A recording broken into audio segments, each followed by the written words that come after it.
Hello everybody and welcome to this Let's Play of Ronin. This is a heck of a game. I think that it's very fun.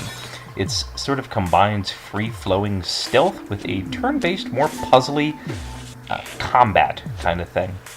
I've seen some mixed reviews of it, and honestly I had a hard time wrapping my mind around the mechanics of it when I first played, so I figured I'd do this playthrough, this Let's Play, to get everybody familiar with what it's like when you've sort of more or less figured things out.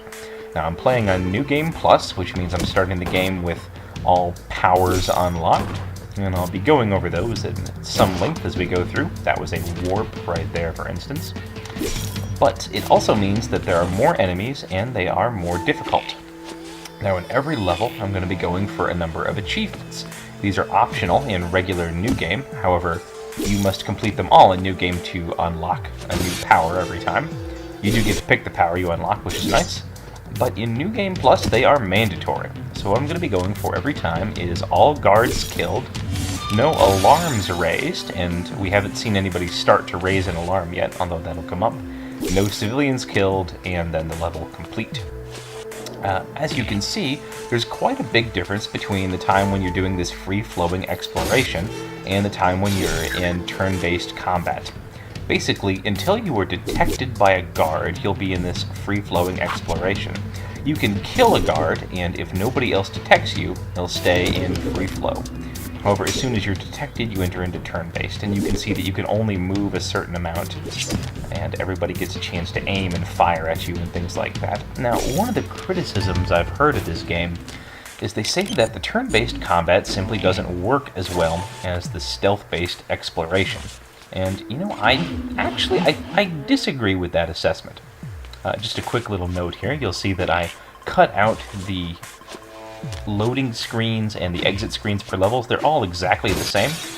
And part of the reason that I've done that is partially because those are just boring to watch, and partially because I'm going for what I call a quick run.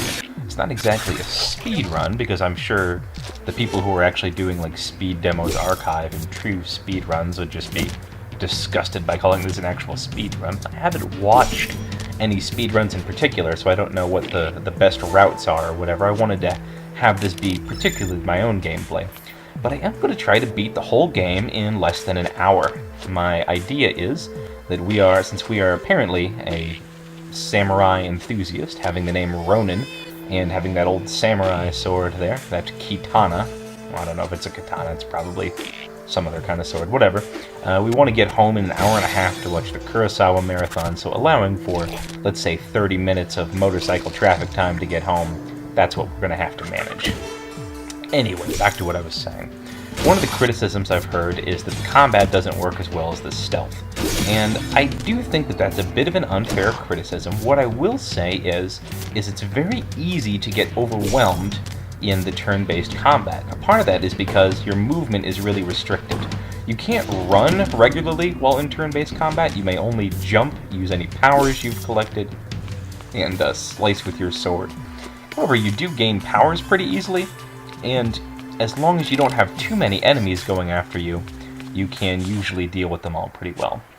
There are hints you get throughout the game in the loading sections. This is really interesting, and one of them says, "Hint, this is not a stealth game," and I really just fundamentally disagree with that.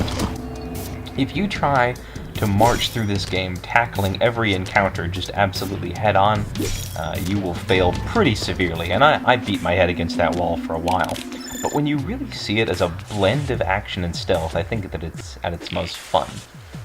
You may notice I didn't take the elevator up there. The reason for that is because I'm going for the quick play, and elevators are extremely slow.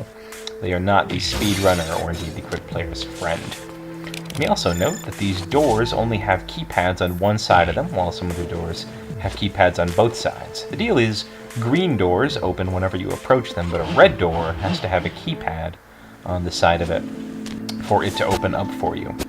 You can also unlock red doors into green doors with a special environmental cue sometimes.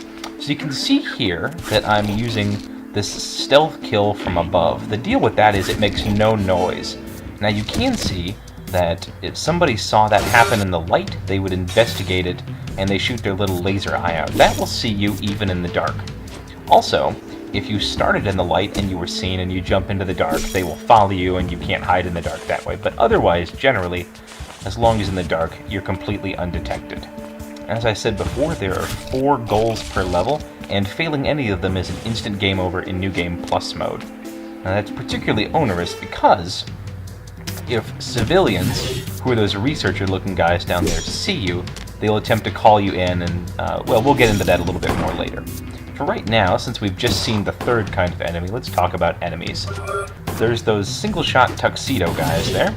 You can see that I've just put down a holographic clone of myself, which enemies will preferentially attack for a few turns, giving you some blessed respite. Anyway, there's those single-shot guys. They're not super dangerous, although in numbers they can be pretty deadly. Then there are the machine gun guards. In the regular New Game, they only shoot in a single direction, making them pretty easy to fool. However, in New Game Plus, they have this big wide spread. And third and finally, you have these samurai. They charge at you, and they take 2 hits to kill, and that's especially bad. Oh, here's our first target. Not much of a fight, that's the old man. The samurai do take 2 hits to take down, and so when there's anybody else around who's aiming at you, you really don't have 2 spare turns to attack them. Well, it really takes 3 turns. 1 to stun them, 1 to jump to where they are, and 1 to finish them off. And so I'm in a lot of trouble here because of all these guards firing at me and the samurai as well. So my tactic is run around here and get out of their field of view. You can see he's starting to call me in, and you get an 8 count when somebody starts to call you in. In New Game Plus, if they reach 0, they'll have called an alert, and that's an instant game over. Civilians will do this too, and that's why you absolutely can't be seen by them. So one thing that it's really helpful to note is in freeform mode, you can actually pause the game at any point by holding down spacebar. And if you hold down spacebar and do other actions, then you kind of go frame by frame doing things, which allows some really excellent precision. This is also a good time to mention. You hear the elevator music, I think, for the first time. There are a few levels where they make you take the elevator, and those are annoying just because they're so long. It's kind of funny in a macabre way to hear that muzak as you're jumping around and murdering everybody, but it's just frankly not worth it. So if I can avoid them, I will. I'm also breaking these windows here because you can probably work out what's going to happen. There's all these enemy-only doors. The doors with red above them are only enemies come out of them. And as soon as you activate one of the terminals, enemies pour out of them, and you want to stealth kill as many, as I've said before, of these guys as you can. Now, if that had been a machine gun guy down there, I would have been toast, because the spread from his fire would have gone up and killed me. In this level, in general, you want to take out enemies highest to lowest, and that's just a good rule of thumb in general, too, if only because of windows of viewing. You know, the enemies who are up highest have the greatest ability to see what's going on lower in the room. Okay, that is the teleport, and it is one of the most useful powers that you can have. So this is a good time to talk about powers. In the bottom left-hand corner there, you can see sort of the power chart, and those are filled by performing aggressive actions. Not by doing the stealth kills, but that's fine, because stealth kills are sort of a parallel system. Bumping somebody while you're jumping at them and knocking them over gives you 1 circle. Stabbing them gives you 2. If you fill all the circles up, you get what's called a limit break, which is essentially just a free turn. It can be very useful, but sometimes actually less useful than some of the powers might end up being. You might also see when I'm jumping in turn-based combat mode. There we go again. This is way too close. I really shouldn't have done that, but whatever, it worked out for me. When I'm jumping in turn-based combat, there is a red and a white arc to my jumps. Now see here, I kind of made a mistake. I really should have taken out the top guy first, then the bottom one, but as it is, he has a bead on me. Fortunately, he aims badly once, and that can happen sort of randomly sometimes. Also note that you can teleport back to your clones once they're put down. And anyway, that's enough of him. As I was saying, powers fill up by performing aggressive actions. And once your powers fill up, then you can do those abilities. One of the most useful ones is a bump followed immediately by a stab. This only works if you're in free flow mode, but if you bump into somebody and mash the spacebar, they will be paused just like this. Well, this worked in turn-based too, but only because he had just detected me. they will be paused in the air just a few inches away from you, and you can stab them with your sword. That gets you 3 powers really quickly, and 3 is the magic number that it takes to get the... that's it for that level, very nice. That's the magic number that it takes to get the warp. Warps are great because you can attack people all the way across the battlefield, and enemies, if you appear behind them, take a single turn to turn around, so you can get in a little bit of free action during that time. Here they really meant for you to climb above that ceiling up there and discover the machine gun guard, but if you zealously jump all the way through, you can knock everybody out. Okay, this is sort of an annoying section for the quick run because this is a long elevator ride, and generally in this game, if there's a long elevator ride, that's because they're hoping to impress you or to draw your attention to something. Here, this is the first example of the hardest configuration in the game, which is these 2 hanging down sections connected by a gap and windows. And the real trouble with that is, as I said, if an enemy sees you, they will either start firing at you. Notice, by the way, that you can teleport to get out of the line of fire of those machine gun guards. Look at the guy on the top right. He's not trying to fire at us. Instead, he's spending all of his time about to call us in. That's the free turn that I mentioned there. And that can be really tricky because, again, if he gets to 0, that is an automatic game over. This level is the first really hard one, and it's one that I've actually pathed out pretty well. I didn't do it perfectly. I didn't think this guy on the top there was going to come out quite yet. He doesn't come out until his window's broken, and the window back there is broken, but it was broken a bit early. Still didn't mess up my strategy too much. Anyway, as I was saying, the problem with those 2 areas hanging down there is as soon as somebody detects you on the one side, they'll probably start doing a countdown, and it's very difficult to take care of everybody on one side, jump all the way across, because, you know, it's turn-based jumping, and deal with them in time to not have the countdown. Okay, now watch this. This is cool. You put down the decoy there, you knock a guy into the samurai, which kills them. The samurai jumps at your decoy and jumps straight out the window. Having samurais jump out the window to their deaths is by far the best way to deal with them. Also, getting around is actually much faster in free flow mode than it is in the turn-based. I was hoping to break through the window there, but that didn't quite work out. Oh well. And that's because in turn-based, you can only move a certain amount before the countdown happens. Now, here's another excellent example of that decoy being used there. Having this many people firing on you is really too many to deal with. Now, that was a terrible idea what I did just there, and I have no idea why it worked. Basically, if you teleport into a samurai, if they're not stunned, then that is an instant death for you. They're too quick. The only thing that you can do is either get them to jump to their death, or hit them once, jump to where they are, and hit them again. So that, as I said, was a place before that I pathed out. And my guess when people say things like, oh, the combat doesn't work well in this game, my guess as to what happened is that they tried a section like that and just tried to run in kamikaze style and ended up beating their head against the floor several times, because those things can go very badly for you in a hurry, and they can get to be a little frustrating. One nice thing is, as soon as you press the hit with sword button, there's really no getting around it. Even if that person goes a long distance away, they will still be hit. They can't fly out of your range of view, so that is very handy. I didn't really use clones too much in regular New Game mode. I don't know if they actually are more useful in New Game Plus or if I just appreciated them more, but they really come into their own. Check out the samurai. It looks like getting made in the background there. I think a lot of the backgrounds and the character designs and things like that, little clues really tell the story well. Besides that, the only real story clues that you get are going to be the boss screens, and I'm going to be including those in the thread. But other than that, you really don't get anything beyond what you can glean from the environments. And, you know, I appreciate that kind of minimalistic storytelling. I think the game being named Ronin, you can guess that we probably once were serving one of these people. They all appear to be together in a corporation kind of thing, and presumably there was some kind of betrayal or blackmail or something like that. Okay, second boss level. You can see those lasers down there in the initial door. That was a bunch of people aiming their guns right at that door, so obviously it's a bad idea to go in there. You can also walk up a floor to get into the middle of this room. You can see that door down there. but it is right in the middle of everybody. Everybody will fire at you all at once, and you will almost certainly die. The real way to get around this is sort of punctuated discovery, like what I'm doing here. You want to stay out of sight for as long as is possible, and if you can get people doing these long countdowns while you perform stealth kills, so much the better. Stealth kills do not advance your power meter at all. However, if you handle things correctly, then you'll take care of everybody. You see there, I was holding down the spacebar while I was doing those kills, so they happened extremely quickly.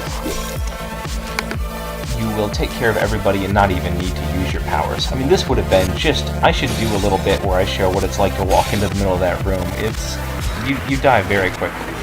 Now here I mess up a bit. I didn't want to be that far down.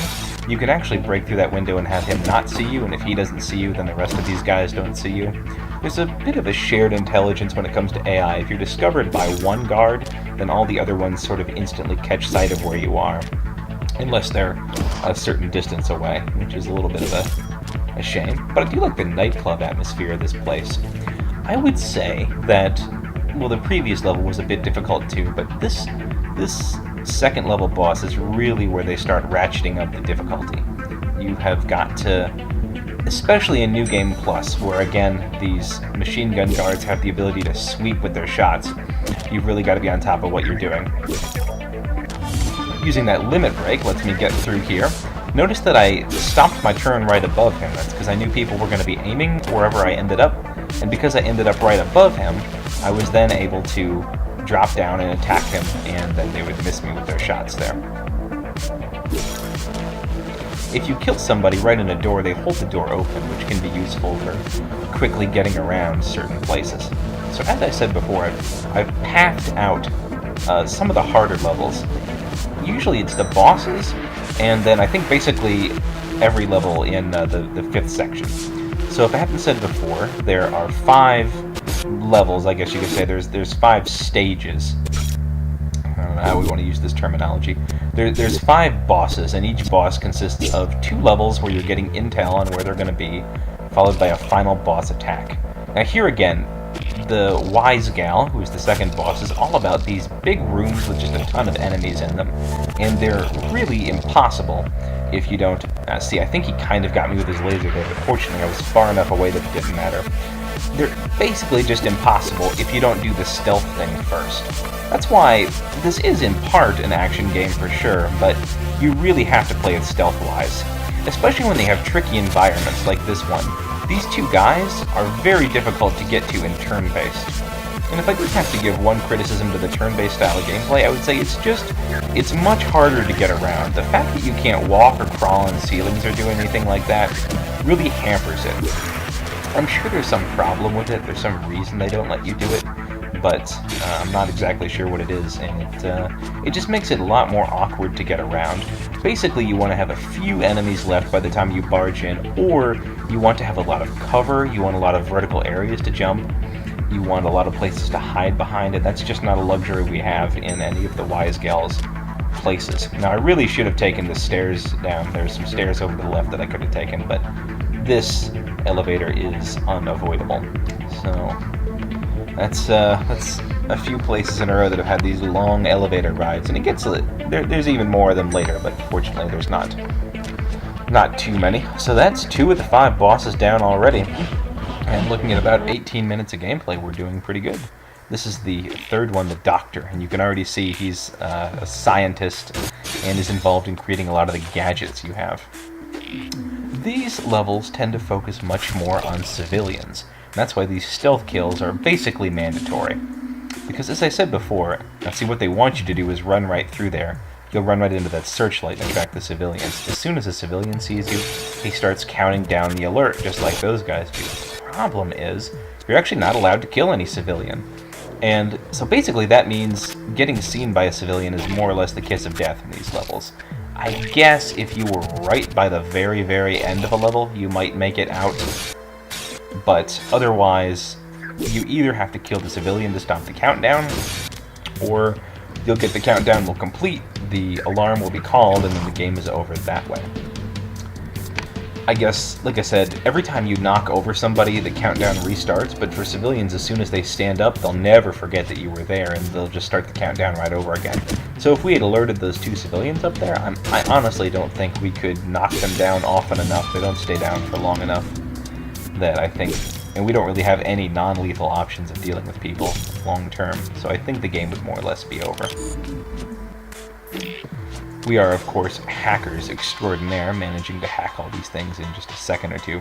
But fortunately, nobody will ever raise an alarm if they see just a hacked terminal. People will raise the alarm if they see a dead body, and that goes for civilians too. They'll also hear sword-based attacks and takedowns much more readily. Now here, I freeze as soon as I break through the window, which allows me to not jump into the samurai. If I jumped into him, it would have been an instant death. When it comes to prioritizing enemies, typically the way you want to do it is samurai are of course first. You'll want a strategy for dealing with them. However, you can actually, if there's only one of them and maybe only a few other guards, you do want to deal with machine gun guards as soon as you possibly can. So I can imagine even letting a samurai live to go after a machine gun guard. Because if those guys are around for any length of time, they just murder you with those big sweeping arcs. And if you can jump behind the samurai, they take a turn recovering. Sometimes they don't jump at you all the time. You know, sometimes they take a break between jumps, so they may not be quite as immediately deadly. But in general, the stealth, the staying in shadows, the very precise platforming, and the stealth kills are your friends in this game. I think that the combat is fairly well done. You haven't seen me die yet, and I will not die on this run, in fact, because that's not a very quick way to do things. But, in fact, a single bullet from any target or a single swipe by a samurai will kill you. I don't know why I didn't just walk to that elevator and go down, but sometimes you do funny things when you're trying to rush through. Some of those enemy doors will only open and spit out an enemy if there is a ruckus near them, or sometimes if you break a specific pane of glass, they'll open. I've noticed. And they, you do need to kill every enemy in a level, but if an enemy door doesn't send out its enemy, then that counts as everybody's dead. The only thing the game looks at is every enemy that's in the level, every soldier, dead? Now this part would be impossible except for the fact that elevators actually attract attention, so the preferred strategy here is to make a little noise, he comes to investigate and then goes back.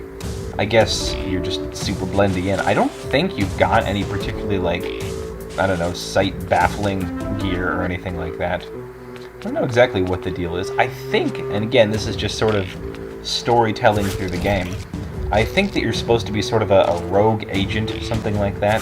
My guess is that we're supposed to be the little girl in that photograph. See if we can go through red doors as long as there's a key card by them.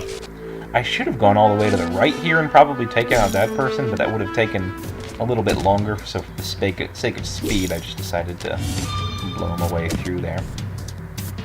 I wish that I could have taken them down, but if I put down a duplicate here, then he'll always be shooting at it, and I can jump up here to just under his shot. I mean, this is cutting it a bit close, but oh, those things are so useful. You saw that the enemy door there didn't really spit anybody out until there started being gunshots near it. Anyway, as I said, I think that you were supposed to be the little girl in that photograph, and something happened, some kind of betrayal, and so now you're out for blood. So as I mentioned before, the stealth kills make no noise, but people will see it if you do it in the light, so this is just sort of making sure this guy isn't watching while anything happens. And there you can see sort of the pinpoint platforming that's able to happen here. At first, it really took me a while to get used to the arcs that the Ronin can jump in, and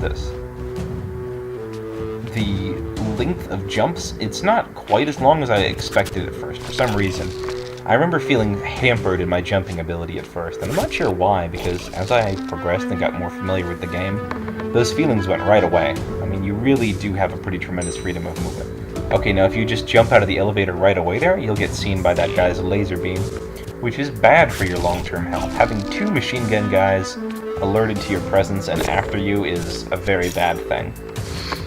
Also note the strategic use of spacebar there. I basically held it after I stabbed anybody, which allowed me to anticipate and very quickly jump away from the laser eyes, the incoming scans.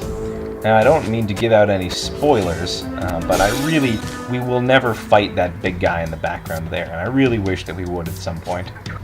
I debated trying to get out of everybody's point of view, but instead I managed to pull off what is my honestly least used, and I'm not sure why because it's super helpful, power, is those shurikens. There's the real benefit of using the duplicates is really that it just keeps the machine gun guys from firing at you. Now you see that guy counting down there. I'm not sure exactly why it happens, but every so once in a while, instead of firing at you or taking aim, somebody will just decide that instead of that, they're going to call in, and I guess it takes 8 seconds or whatever to fully call in a threat. And that actually ends up being fine. That's very useful for you because it means you have to prioritize them because you need to either bump them or kill them before those 8 seconds are up. But until that time, they're just not any kind of a threat at all, and you're free to ignore them as you will. So the shurikens, I think, are only active while you jump, and I think you additionally need several enemies to be taking aim at you. You will only aim at enemies who are currently active. Okay, this is the boss level for the doctor, and it's very tricky.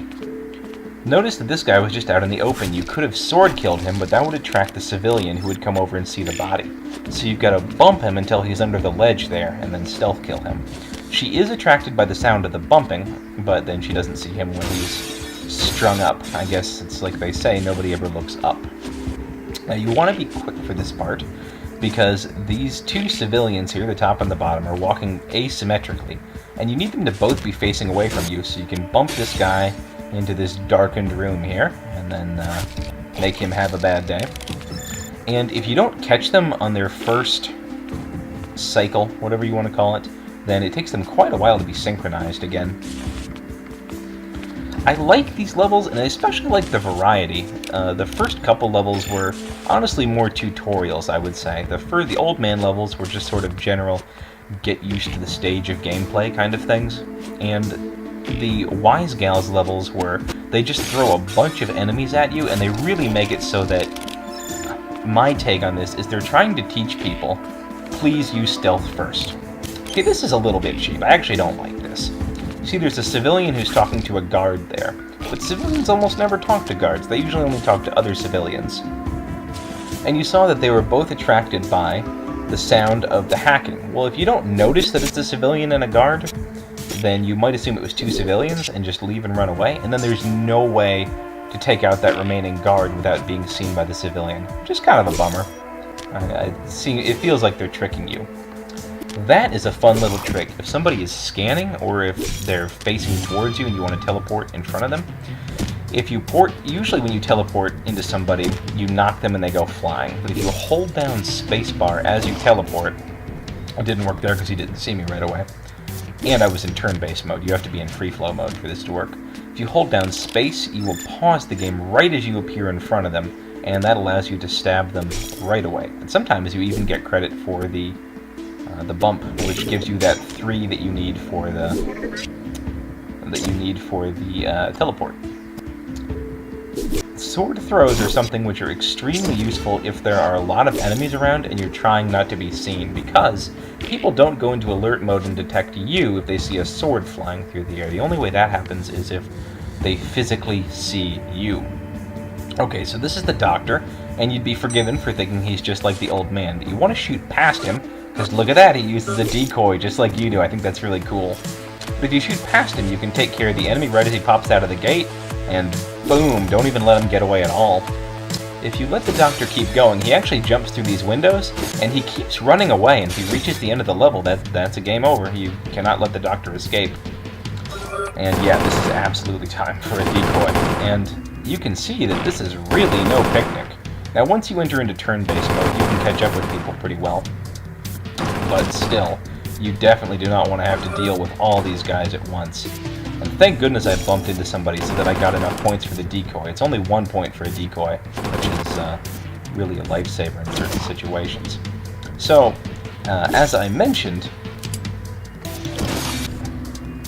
having this many people active all at the same time can be really a bummer. And part of the reason is if anybody sees you outside of there, as you see there, they start calling you in, and there's just a lot of people to deal with. There'll be a few times in the future that we almost get caught by stuff like this, and boy, this is really coming right down to the wire. A good tactic when somebody's caught you like this is to hold down spacebar as you move around, because it really allows for maximum platforming. You did see, though, however, like I was really pretty badly outnumbered there, and I was still able to deal with people with strategic uses of decoys and warps and stuff like that, and I wasn't even packed out. I wasn't exactly sure what I was doing. Alright, check this out. Yep, you can get people when the sword returns. I like that. Also, there is a height limit, and it's not very high, that knocking enemies out of will kill them, but you have no such limit.